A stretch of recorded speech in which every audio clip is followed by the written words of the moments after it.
King Charles has just signed off on a rule so powerful, so disruptive, that royal insiders say it may alter the monarchy for generations to come. The rule itself is short, almost deceptively simple, but its effect shook the palace like thunder. From now on, any child who wants to remain in the royal line of succession must be raised full-time in the United Kingdom under direct royal oversight. No exceptions, no loopholes, no special allowances for anyone.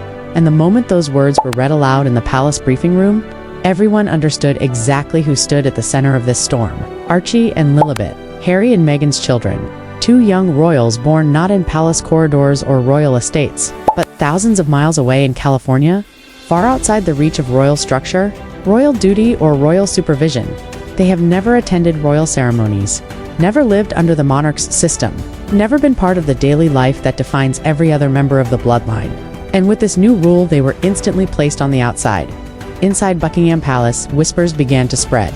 This wasn't just a procedural update. This was a message that the monarchy was moving forward carefully, deliberately, and without hesitation. A message that the next generation would not be shaped by outsiders or distance or independence. The crown would choose who belonged. The crown would decide who continued the bloodline story. And for Meghan Markle, that hit deeper than anything she has experienced before. Because for her, this wasn't just about titles or roles. It was about identity. It was about acknowledgement. It was about ensuring her children had the place she believed they were born deserving. But this rule delivered a truth Meghan never expected to hear in such a blunt, unapologetic way. Belonging is determined by the monarchy, not by her. But the shock didn't end there before the first wave of controversy even settled. King Charles introduced a second rule, one sharper, colder, and even more direct. From this point onward, only the children of actively working royals would remain in the line of succession. Only those whose parents dedicate themselves to royal duty, represent the crown, and uphold tradition would maintain their position. Harry and Meghan stepped back from their roles in 2020. They walked away, chose freedom over obligation, independence over institution. And now, years later, that choice had circled back with full force. Their children no longer fit the new system. Behind the palace doors, advisors framed it as a structural realignment, a more streamlined monarchy for the modern era. But in Montecito, the reaction was entirely different. Sources say Meghan viewed it as punishment. Not an update, not a reorganization, but a quiet erasure. The final thread connecting her children to the royal world being cut without hesitation. The palace insisted it was not personal. But for Meghan, there was no other possible interpretation. Because once again, a rule had been written that pointed directly, almost unmistakably, at her children. And this time, it was stamped in ink that would not fade, just when it seemed the tensions could not escalate further. A new move emerged from inside the monarchy, softer on the surface, yet far more unsettling beneath it. A formal clarity review. In the royal world, these reviews are usually simple administrative tasks, updates to files, confirmations of records, routine corrections. But this time, something was very different. The team assigned to the review included not just office staff or archivists, but constitutional scholars, legal strategists, historians, and experts in succession law. A group assembled only when a matter has deep, long-term consequences for the crown itself. Their focus, everything tied to Harry, Meghan, and their two children. Birth documents, legal confirmations, timelines, eligibility requirements that had never before been examined closely. Paperwork that should have moved seamlessly but didn't. This wasn't an aggressive investigation, but it was a precise one. Quiet, thorough, designed to clarify every detail, remove every uncertainty, and highlight every discrepancy. And while the monarchy tightened its grip, another figure stepped into the spotlight: Prince William. For years, William stood in the background, learning from Queen Elizabeth, watching King Charles shape the institution, and observing every storm the monarchy endured. But sources now say he has stepped into a new role entirely. No longer just the heir.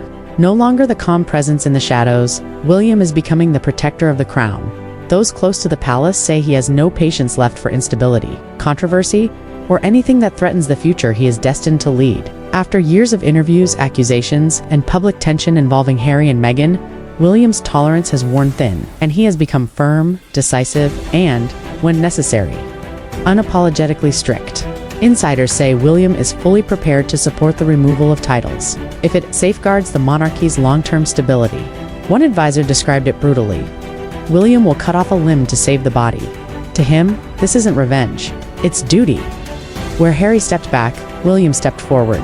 Where Meghan challenged the system, William strengthened it. Where Charles began reshaping the monarchy, William intends to finish the job, And while William reinforces the institution, Meghan prepares for a fight unlike anything the modern monarchy has. Faced a legal battle. Sources say Meghan has consulted with legal teams in both California and the United Kingdom to examine whether these new rules violate the centuries-old Act of Settlement of 1701, a foundational pillar of royal succession. To Meghan, the timing feels personal. The changes feel targeted. She believes the rules were rewritten because she and Harry stepped away. The monarchy denies this, but Meghan is not backing down. Lawyers warn her that taking the monarchy to court is not like any other legal challenge. It does not stay private. It does not stay clean. It forces all sides to reveal documents, evidence, communications, real statements, real history, and that is where the danger truly begins. Because if Meghan moves forward, Harry will be dragged into the center of the conflict he has spent years trying to avoid. He will be forced to choose. Standing with Meghan means standing against the palace in full public view. Standing with the monarchy means breaking the promise he made to protect his family. For Meghan, the battle is about respect. For the monarchy, it is about structure. For Harry, it is about an impossible choice between two worlds that cannot exist together. The conflict hasn't officially begun, but the lines are already drawn.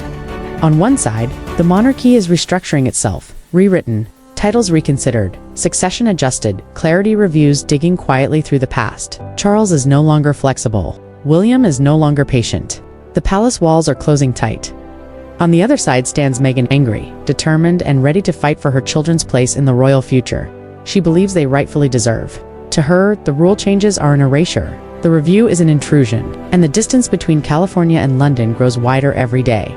Caught between these two worlds is Harry, no longer anchored to a royal home, trying desperately to protect his family while watching his past shut its gates one door at a time. Sources close to him say he feels the pressure mounting, the decisions harder, the crossroads unavoidable. Because if this turns into a legal war, the monarchy will be forced to reveal everything it has guarded for decades. Documents, testimonies, private history, secrets meant to remain buried. And once that begins, there is no return to calm. This is the silence before the rupture. The moment before two royal children become the center of a constitutional storm. The moment private family conflict becomes a national reckoning. The monarchy is preparing to move forward. Meghan is preparing to fight back. And Harry is preparing for the hardest decision he has ever faced. One thing is guaranteed.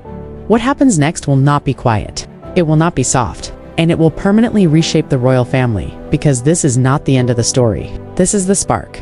The moment before the explosion,